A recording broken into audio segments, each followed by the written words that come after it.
course, people of faith allow their faith to affect their politics, and so they should. Every single human being has a worldview, every one of you. And you may think you have no beliefs whatsoever, but you do. You're not neutral. Now, one person's name has been bandied around an awful lot this morning. It's the name Tim Farron. He came under huge pressure during the 2017 general election when he was leading the Liberal Democrats over his faith and whether or not that went against his party's policies. So we thought, well, what better way to deal with it than to speak to Tim himself. Good morning, Tim.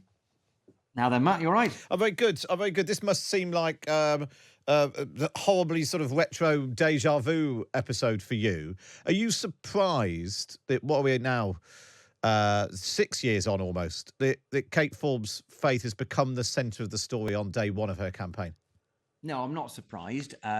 But I think, as your previous commentators have said, I think she has prepared for this in ways that perhaps I didn't. And I think in the end, the question is whether or not we are tolerant of people's faith in politics if it's anything more than cultural. I think we're kind of I think there's an assumption, isn't there, that there's an absence of faith. We don't really believe in God. That's a silly, old-fashioned, ridiculous, superstitious thing. We don't believe in God. But if you want to, all right.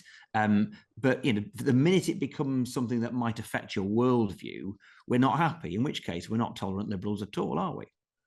And I suppose that's the point, isn't it? That we don't mind people doing the cultural displays of whatever religion, provided they don't start cutting across their view. I mean, it struck me as odd that I think both Kate Forbes and Humza Yousaf, to various degrees, are basically saying, I would not legislate according to my beliefs, my faith. And that strikes me as a bit odd.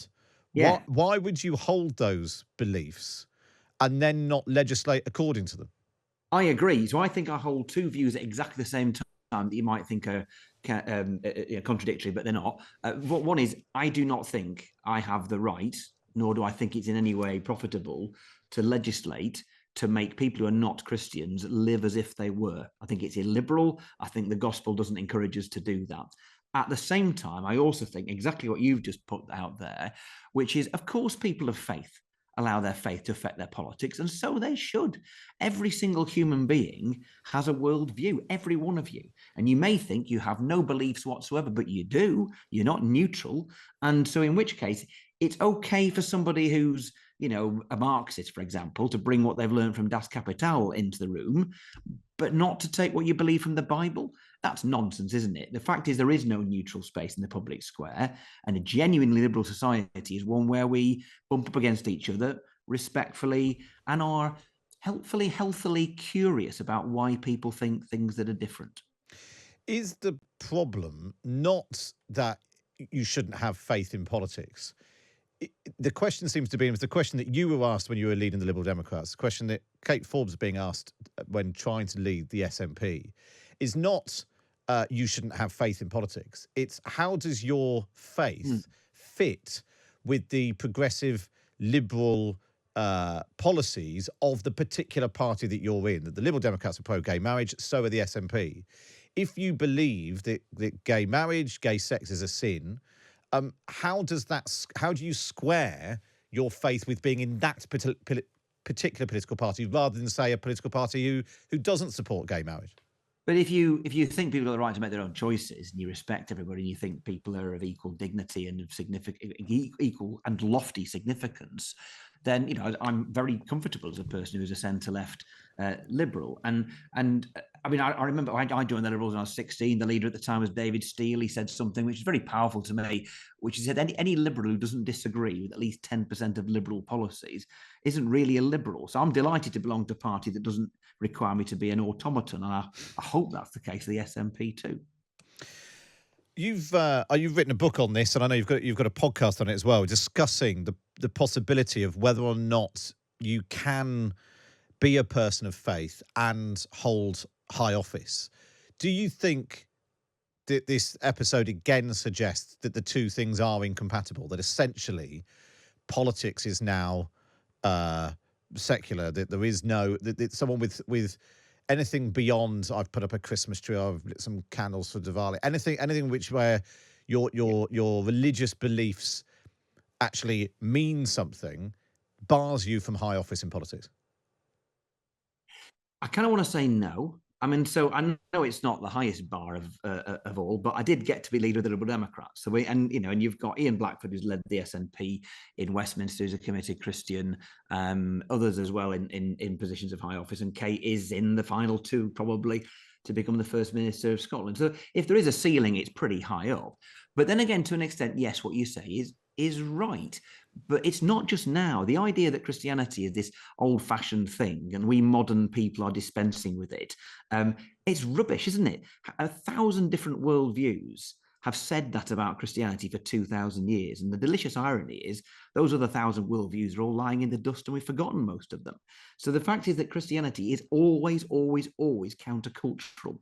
And therefore, we're meant to rub against, graciously, gently, against a society where we are living. And Christianity will outlive the worldviews that are currently predominant. Of course they will.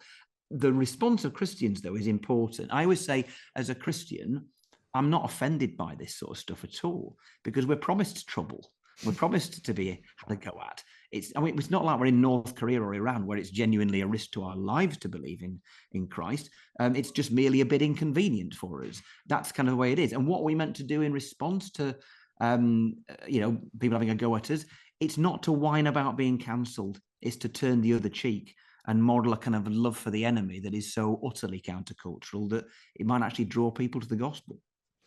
What do you think is the right course for Kate Forbes? Is it to, as you ended up doing under pressure and not, I don't think, believing it, saying that you, when asked, is gay sex a sin, you said no, because ultimately in the end that was the way to sort of get through what became a big media storm. Should she stick to her faith, even if that means she doesn't become First Minister? Or in politics, yes, do you have to put that to one side in order to do all the other things she thinks might be right for the people of Scotland? So martyrdom is a noble cause. We shouldn't go looking for it. And so, if you can be careful and avoid the topics that might finish you off, then that's a perfectly wise and acceptable thing. But if you're going to get pressed on these things, it's far better to be straightforward and honest. And there are people who will have walked away from Kate Forbes, just as I'm sure there were people who walked away from me. I'm not sure who that says the most about. And I think that Kate is wise to say this stuff early. And if people decide, okay, you're not the one for us, then that's how things are. Far better to be upfront now than it to become an issue later down the line when people can say, oh, you never told us. So I kind of think, first of all, I think there's a very good chance that having been upfront early on, there is no gotcha moment. Yeah. And that things will move on. I have to say, she may be my sister in Christ, but she's my opponent, and I'm desperate. I'm desperately opposed to independence. Honestly, she's the one I'd fear the most, because I reckon she's got the ability to capture middle ground, people who are moderate unionists in Scotland. If I want Scotland to remain in the UK, I probably don't want Kate Forbes to win. Tim Farron, really good to speak to you. Really, really good to have a sensible conversation about what was an important topic. Tim Farron there, Lib Dem MP. And like I said, his book, A Mucky Business, Why Christians Should Get Involved in Politics, tackles exactly this issue. Tim, really good to speak to you.